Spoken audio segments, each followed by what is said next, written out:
مرحبا وأهلا وسهلا بكم أعزائي المشاهدين أينما كنتم. موضوع اليوم مسلسلات رمضانية 2024. مسلسل اليوم مسلسل حق ضايع.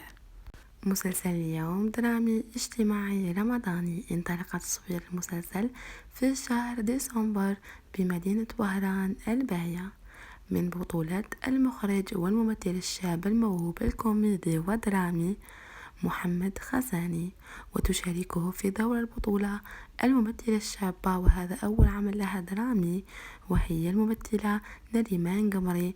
تشارك البطولة مع كل من الممثل محمد خزاني والممثل والمخرج عبد القادر جريو، الذي يعود للشاشة بعد غيابه في رمضان السابق. القناة العارضة هي قناة النهار تيفي.